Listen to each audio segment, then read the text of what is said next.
எல்லோருக்கும் வணக்கம். Praise the Lord. Merry Christmas and happy new year. எல்லோருக்கும் புது வருட நல்வாழ்த்துக்கள். இந்த நாளிலும் தேவனை மகிமைப்படுத்துங்கள் என்ற வார்த்தையை குறித்து பார்ப்போம். பரிசுத்த வேதாகமத்தில் எல்லா இடத்திலும் பார்த்தால் நாங்கள் தேவனை மகிமைப்படுத்தும்படிதான் சொல்லப்பட்டுள்ளது. எப்படி தேவனை மகிமைப்படுத்துகிறது? தேவன் மகா பெரியவர், சர்வ வல்லமை உள்ளவர். அவர்தான் எங்களை இந்த இம்மட்டும் காத்து வருகிறார். எங்கள் தேவைகளை சந்திக்கிறார். நாங்கள் உயிர் வாழ்வதற்கு கூட தேவையான சகலவற்றையும் அவர்தான் தருகிறார். அப்படிப்பட்ட சர்வ வல்லமை உள்ள தேவனை நீங்கள் எல்லோரும் மகிமைப்படுத்த வேணும். அவரை எப்படி மகிமைப்படுத்தலாம்? இங்கு பாருங்கள், 1 கொரிந்தியர் புத்தகம் 6ஆம் அதிகாரம் 19-20 வசனங்களை ஆராய்ந்து படித்து பாருங்கள். இங்கு தெளிவாக சொல்லப்படுகிறது, உங்கள் சரீரமானது நீங்கள் தேவனாலே பெற்றும் உங்களில் தங்கியும் இருக்கிற பரிசுத்த ஆவியானவருடைய ஆலயமாய் இருக்கிறது என்றும் நீங்கள் உங்களுடையவர்கள் அல்ல என்றும் அறியீர்களா? கிரியத்துக்கு கொல்லப்பட்டீர்களே, ஆகையால் தேவனுக்கு உடையவர்களாகிய உங்கள் சரீரத்தினாலும் உங்கள் ஆவியினாலும் தேவனை மகிமைப்படுத்துங்கள். பாருங்கள், கிரியத்துக்கு கொல்லப்பட்டிருக்கிறோம் நாங்கள். கிரியம் அதாவது இயேசு ரத்தம் சிந்தி அந்த ரத்தத்தை கொடுத்ததால தான் நாங்கள் இப்பொழுது பாவத்திலிருந்து அக்கிரமத்திலிருந்து மீட்டு ரட்சிக்கப்பட்டிருக்கிறோம். அவருடைய ரத்தத்தால வாங்கப்பட்டிருக்கிறோம். ஆகையால் தேவனுக்கு உடையவர்களாகிய உங்கள் சரீரத்தினாலும் உங்கள் ஆவியினாலும் தேவனை மகிமைப்படுத்துங்கள். இப்பொழுது நீங்கள் தேவனைத்தான் மகிமைப்படுத்த வேணும். எப்படி? இந்த சரீரத்திலே நாங்கள் தேவனுக்கு பிரியமான காரியங்களை செய்ய வேண்டும். தேவன் எதை செய்ய வேண்டும் என்று விரும்புகிறாரோ எங்கள் ஆவி ஆத்துமா சரீரத்திலே அவைகளைத்தான் நாங்கள் செய்ய வேண்டும். இதற்கு ஒரு மாதிரியாக இயேசுவைத்தான் நாங்கள் எடுத்துக்கொள்ள வேண்டும். இயேசு வாழ்ந்த போது ஒவ்வொரு நாளும் அனுதினமும் பிதாவாகிய தேவனை மகிமைப்படுத்தினார். எப்படி? தன்னுடைய கிரியைகள் மூலம், தன்னுடைய வார்த்தைகள் மூலம், நினைவுகள் மூலம், இப்படி நற்கிரியைகள் செய்வதன் மூலம் எல்லா வேளையிலும் கர்த்தராகிய ஆண்டவரை மகிமைப்படுத்தினார். அதே போலத்தான் நீங்களும் எங்கள் சரீரத்திலே துர்க்கிரியைகள் செய்யாதபடி, அசுத்தமான காரியங்களை நடப்பிக்காமல், தேவனுக்கு பிரியமான நன்மையான நற்கிரியைகளான காரியங்களை தொடர்ந்து செய்ய வேண்டும். அப்பொழுது செய்யும் போது நாங்கள் தேவனை மகிமைப்படுத்துகிறோம். நாங்கள் அந்நிய பாஷையை பேசியும் அசுத்தமான வாழ்வு வாழ்ந்தால் நிச்சயமாக தேவனுடைய நாமத்தை மகிமைப்படுத்தாமல் அந்த ஒரு அசட்டை பண்ணுகிறோம். தேவனுடைய வார்த்தையை வீணடிக்கிறோம். தேவனுடைய வார்த்தைக்கு விரோதமான காரியங்கள் செய்கிறோம். அப்படி செய்யாமல் மனம் திரும்பணும், அவருக்கு பிரியமாக வாழ வேண்டும். இங்கு பாருங்கள், 1 கொரிந்தியர் 6:12-13 வசனங்களிலும் இது தெளிவாக சொல்லப்படுகிறது. எல்லாவற்றையும் அனுபவிக்க எனக்கு அதிகாரம் உண்டு, ஆகிலும் எல்லாம் தகுதியாயிராது. எல்லாவற்றையும் அனுபவிக்க எனக்கு அதிகாரம் உண்டு, ஆகிலும் நான் ஒன்றிற்கும் அடிமைப்பட மாட்டேன். வயிற்றுக்கு போஜனமும் போஜனத்துக்கு வயிறும் ஏற்கும். ஆனாலும் தேவன் அதையும் இதையும் அழிய பண்ணுவார். சரீரமோ வேசித்தனத்திற்கல்ல, கர்த்தருக்கே உரியது. கர்த்தரும் சரீரத்துக்குரியவர். சரீரம் வேசித்தனத்திற்கு அல்ல, கர்த்தருக்கே உரியது. அதனால் இந்த கர்த்தருக்கு உரிய சரீரத்திலே எங்கள் சரீர இச்சைகளின்படி வாழக்கூடாது. சரீர இச்சைகள் வெளியரங்கமாக இருக்கின்றன. கலாத்தியர் 5ஆம் அதிகாரத்தை படித்து பாருங்கள்.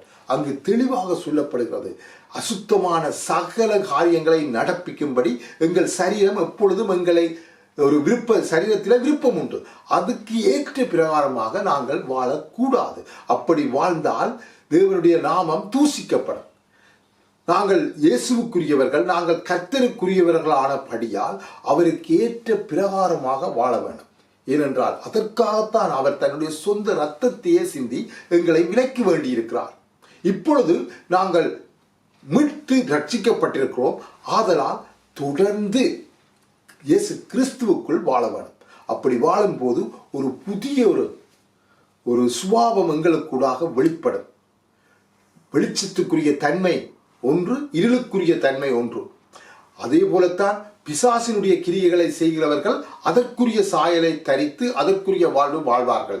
இயேசுவின் வழியில் நடப்பவர்கள் ஒளிக்குரிய சாயலை தரித்து அதற்குரிய வழியிலே வாழ்வார்கள். அப்பொழுது நீங்கள் அறிந்து கொள்ள முடியும் எந்த இடத்தில் நாங்கள் நிற்கிறோம் என்று. அதை நாங்கள் தெளிவாக புரிந்து கொண்டு சில வேளை பிழையான இடத்தில் நின்றால் மனம் திரும்பணும். மனம் திரும்பினால் மன்னிப்பு உண்டு. உண்மையும் உத்தமமாக மனம் திரும்பினால் அவர் ஒருவரையும் புறம்பே தள்ளமாட்டார். அன்பு திரளான பாவங்களை மூடுகிறது என்று வேத வார்த்தை தெளிவாக சொல்கிறது.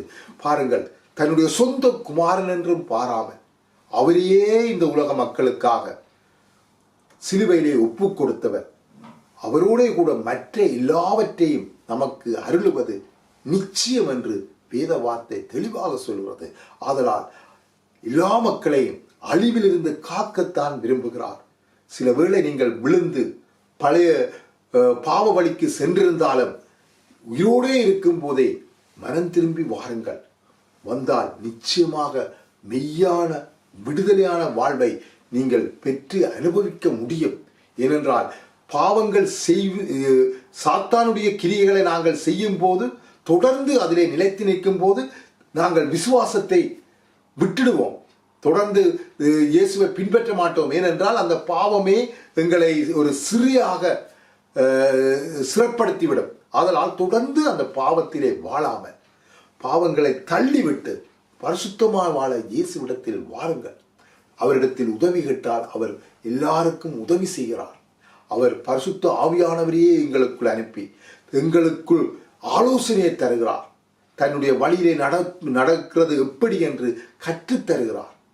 அதனால் தொடர்ந்து சாக்கு போக்கு சொல்லி அழிந்து போவிடாமல் நீங்களே நிதானித்து அவரிடத்தில் வாருங்கள்.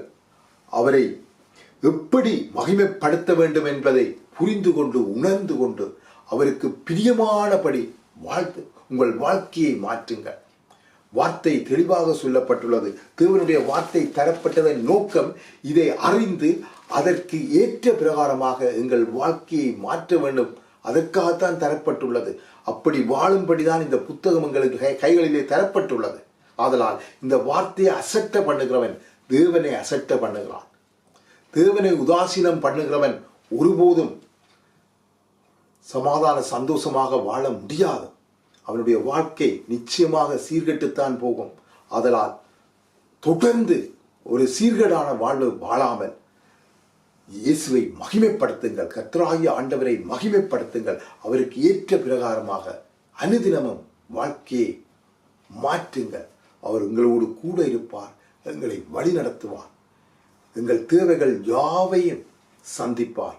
சிங்கக்குட்டிகள் தாழ்ச்சியடைந்து பட்டினியாயிருக்கும்.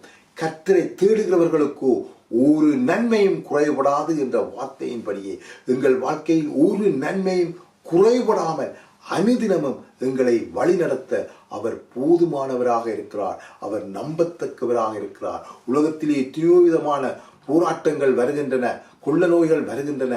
இப்படி என்ன அழிவு வந்தாலும் அவருக்குள் இருக்கிறவர்களை ஒன்றும் சேதப்படுத்த முடியாது. ஏனென்றால் ஒருவன் கிறிஸ்துவுக்குள் இருக்கும்போது கிறிஸ்துவே அவனை பாதுகாக்கிறார். அதனால் நாங்கள் ஒன்றை குறித்தும் பயப்பட வேண்டிய அவசியமில்லை. நாங்கள் நம்பியிருக்கிற கிறிஸ்து வாகிய ஆண்டவர் யார் என்பதை உண்மையாக புரிந்து கொண்டால் நாங்கள் எதை குறித்தும் பயப்பட வேண்டிய அவசியமில்லை. ஏனென்றால் எத்தனையோ விதமான அழிவுகள் வரும் என்று வேத வார்த்தையிலே தெளிவாக சொல்லப்பட்டுள்ளது. அதனால் இந்த உலகத்திலே தொடர்ந்து ஏற்படுகிற பிரச்சனைகள், யுத்தங்கள், பலவிதமான போராட்டங்களின் நிமித்தம் தொடர்ந்து கவலைப்பட்டு கலங்கி தவிக்காமல் தேவனுடைய வார்த்தையை அனுதினமும் ஆராய்ந்து உணர்ந்து புரிந்து கொண்டு அதற்கேற்ற பிரகாரமாக வாழ்க்கையை மாற்றுங்கள். மிகுந்த சந்தோஷத்தோடு இந்த உலகத்திலே வாழ முடியும். இது வேத வார்த்தையின்படி சத்தியம். சத்தியத்தை அறையுங்கள். சத்தியம் ஒவ்வொருவரையும் விடுதலையாக்கும். May God be with you.